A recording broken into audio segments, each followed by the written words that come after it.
में आप राहुल गांधी और ममता बनर्जी को जोड़ रहे हैं, ये आपने स्पष्ट कहा, ये समझने की जरूरत है। कहा क्योंकि वो उस विचारधारा को फॉलो बादल करते हैं देवनाथ और जी उस पे के लाइनों पे चलते हैं। बादल देवनाथ जी रखिए अपनी बात।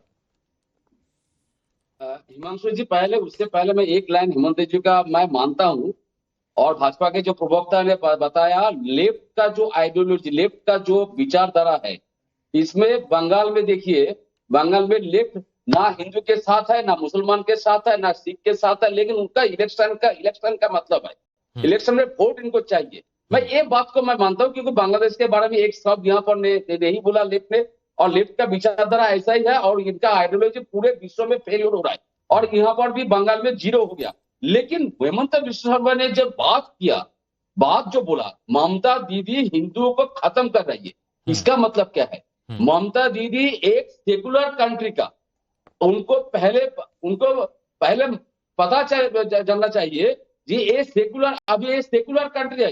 इस सेकुलर कंट्री में इलेक्शन कमीशन ऑफ इंडिया का एक रूल्स है, 5 पॉइंट का एक रूल्स है सेकुलरिज्म, और सेकुलरिज्म पूरे देश के अंदर जितना लीडर है, और उनमें सबसे अनुभवी एक महिला मुख्यमंत्री, महिला लीडर और सेकुलर लीडर है।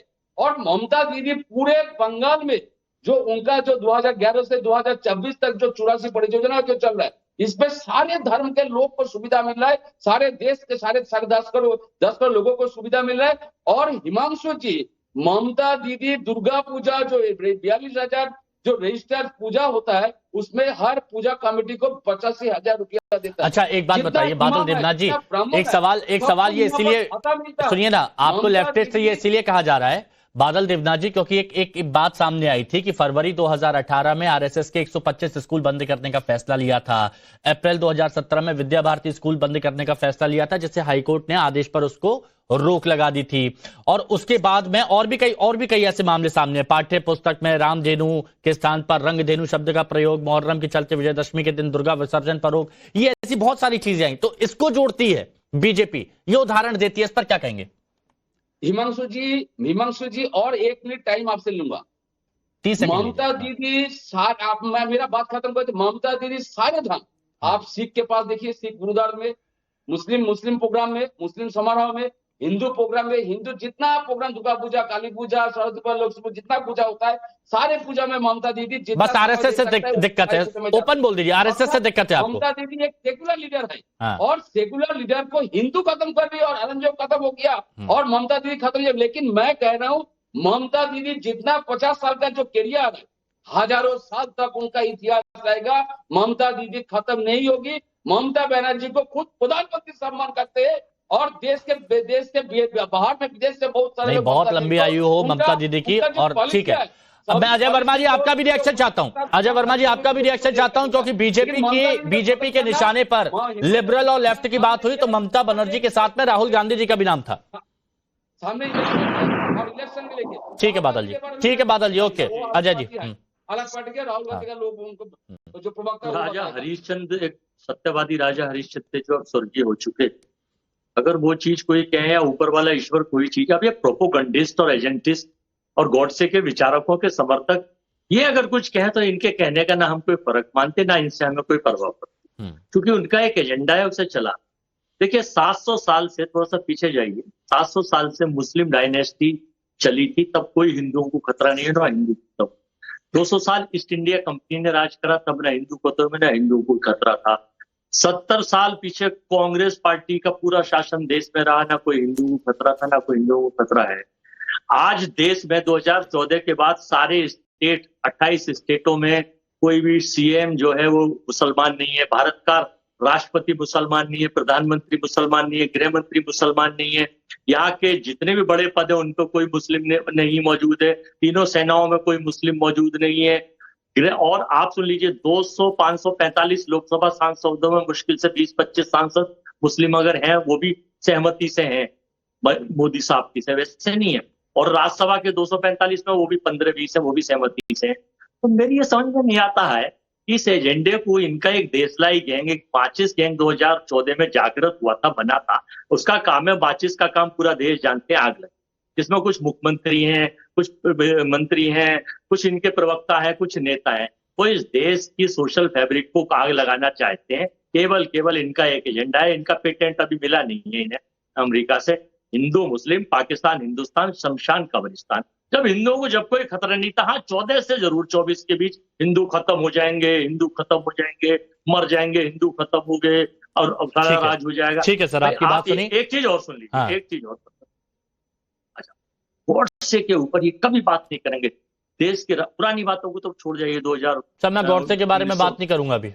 नहीं मैं तो करूंगा ना, आप करोगे। नहीं क्योंकि आपने भी आज मुद्दे पे बात नहीं करी। मैं आपको बता देता हूं, उसका जवाब मैं शुभ्रास्ता जी से उसको जोड़ते हुए बताता हूं। नहीं, मैंने आपकी बात सुनी सर, सबको मौका दिया, मैंने सबको मौका दिया। मेरे को सब जज के पास जाना है। शुभ्रास्ता जी, देशलाई गैंग के लोगों से उनके बारे में पूछ लेना, वो ठीक है, आतंकवादी हत्यारा था। ठीक है शुभ्रास्ता जी, और क्या इस देश में यही चलेगा? ठीक है शुभ्रास्ता जी। अभी अजय वर्मा जी से जब मेरी बात हुई, शुभ्रास्ता जी को सामने लाइए ना।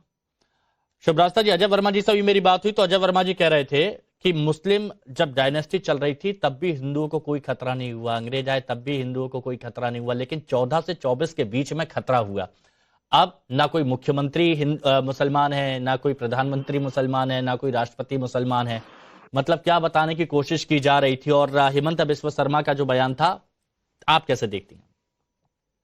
जी देखिए हिमांशु जी, अगर किसी को ये लगे कि हम जब भी सत्ता का हस्तांतरण हुआ और हिंदुओं के हाथ से सत्ता गई, मैं औपनिवेशिक काल के पहले की बात बोल रही हूँ, और हिंदुओं को कोई दिक्कत नहीं हुई, तो मैं इस ऐतिहासिक रूप से जो एक तरीके से हम कहें कि इसको भी एक तरीके से धर्मांधता कहेंगे, इसका मेरे पास कोई जवाब नहीं है। क्योंकि इन लोगों ने शायद पढ़ा ही नहीं है। इन लोगों ने न तो मीनाक्षी जी को पढ़ा है और न इन लोगों ने जो साक्ष्य मौजूद हैं हमारे पास उनको देखने की कभी जहमत उठाई है। मैं हिमंत बिस्वा शर्मा के बयान पर, आप चूंकि मुझसे चाह रहे हैं रिएक्शन, मैं एक ही चीज कहना चाहती हूँ हिमांशु जी की बंगाल की राजनीति को अगर हम देखें पार्टीशन से लेकर के अभी तक, तो वो 3 फेज में उसका पूरा का पूरा बंगाल की राजनीति सिमटी रही है। एक फेज था जो भारत का जब विभाजन हो रहा था उस समय टिपिकली जो कम्युनल पोलराइजिंग नैरेटिव था, हिंदू मुसलमान का नैरेटिव था, उसको लेकर के राजनीति चली। उसके बाद कम्युनिस्ट रूल आया, लंबे समय तक के वो कम्युनिस्ट रूल रहा जिस लेफ्ट की बात हिमंत बिस्वा शर्मा कर रहे हैं। और उस समय इलीगल माइग्रेशन जो है वो बहुत तेजी से बढ़ा, और तब उसके बाद ममतावादी विचारधारा जो आई, जो कि पोस्ट लेफ्ट एक वैक्यूम क्रिएट हुआ बंगाल की राजनीति में, उसकी बात है। अब ये जो पोस्ट लेफ्ट वैक्यूम था उसको भरने के लिए 2 तरीके की विचारधाराएं सामने हैं। एक भारतीय जनता पार्टी की कट्टर हिंदुत्ववादी नीति है, और दूसरी तरफ से ममता बनर्जी की नीति है जो कि घोषित रूप से मुसलमानों को प्रश्रय देने की राजनीति है। दोनों आइडेंटिटी पॉलिटिक्स कर रहे हैं, इसमें कोई दो राय नहीं है। मुझे ये समझ में नहीं आता कि इस चीज को खरी बात इस बात पे करने में किसी को क्यों समस्या हो सकती है। बादल जी को दिक्कत हो रही है, मैं आपको कह देती हूँ। ममता जी का जिक्र किया ना आपने, इसीलिए। जी मैं जिक्र क्यों नहीं करूंगी। ममता जी इतनी बड़ी राजनेता हैं, पूरे अगर हम भारत देश के संदर्भ में देखें तो एकमात्र मुख्य महिला चीफ मिनिस्टर हैं। इसका मतलब ये नहीं है कि महिला चीफ मिनिस्टर होने के नाते उनकी जो ऐसी नीतियां हैं जो दमनकारी नीतियां हैं, वो नीतियां जिनसे उनको हम कह सकते हैं कि वो घोषित रूप से कम्युनल है, हम क्यों नहीं बात करेंगे उस पर। आपको नहीं अच्छा लगता होगा बादल देवनाथ इस तरह का एनालिसिस, लेकिन जो ये बात है वो है।